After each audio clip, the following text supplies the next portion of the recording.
Bonjour à tous et bienvenue dans Un fait, une valeur. Aujourd'hui, focus sur l'Écosse. Et pour en parler, retrouvons Philippe en direct de l'espace le plus écossais de Paris. Philippe, bonjour. Bonjour Chloé.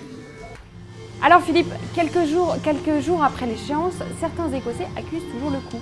Et non, et il ne s'agit pas là d'un résultat sportif, il s'agit bien du référendum qui a eu lieu le 18 septembre et qui a agité les opinions publiques, que ce soit bien sûr en Écosse, en Angleterre, dans tout le Royaume-Uni et on peut dire dans toute l'Europe. Et finalement, c'est le non qui l'emporte. Et c'est ce qui a d'ailleurs fait ronronner Elisabeth II, selon les dires de Cameron, puisque l'Écosse reste attachée au Royaume-Uni. Au total, le non l'emporte à plus de 55% des suffrages, contre moins de 45% pour le oui.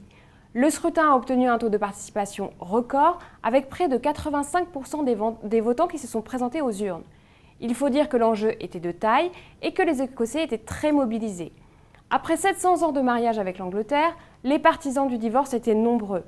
Dans les faits, depuis le Scotland Act, l'Écosse est la plus autonome des provinces britanniques. Le Parlement écossais a le pouvoir de voter ses propres lois dans un grand nombre de domaines tels que la santé, la justice, l'éducation, l'environnement ou encore l'agriculture.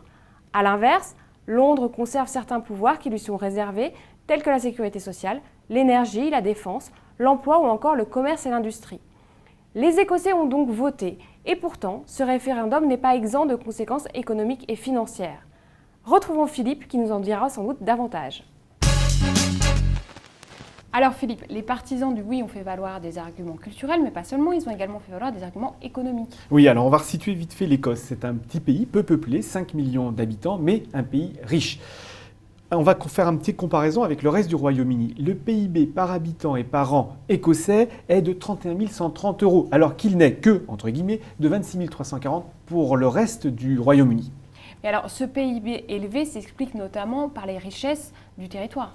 Là aussi, l'Écosse se distingue du reste du Royaume-Uni.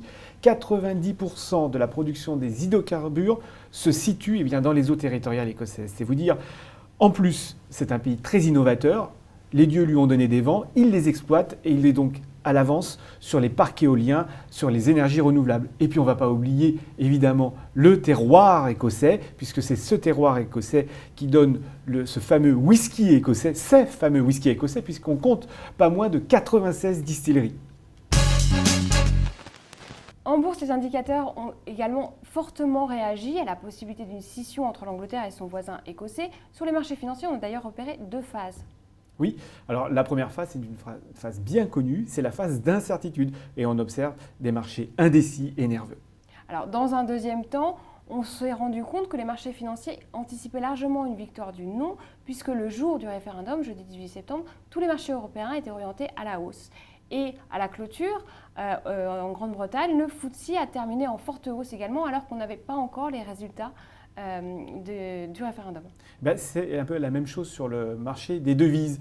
Cette phase 2 montrait que les marchés anticipaient la hausse. On le voit avec la livre sterling qui dégringolait en phase 1, phase d'incertitude, et 3 jours avant le scrutin, tout d'un coup, elle se met à progresser. Et alors, du côté des valeurs ? Pour les valeurs, c'est la même chose. Prenez par exemple le secteur financier qui en Écosse est très important. Il embauche près de 100 000 personnes. Il représente entre 7 et 8 milliards de livres sterling par an. La valeur vedette, Royal Bank of Scotland, avant l'ouverture du scrutin, s'affichait déjà en hausse. Encore un signe que les marchés anticipaient le non.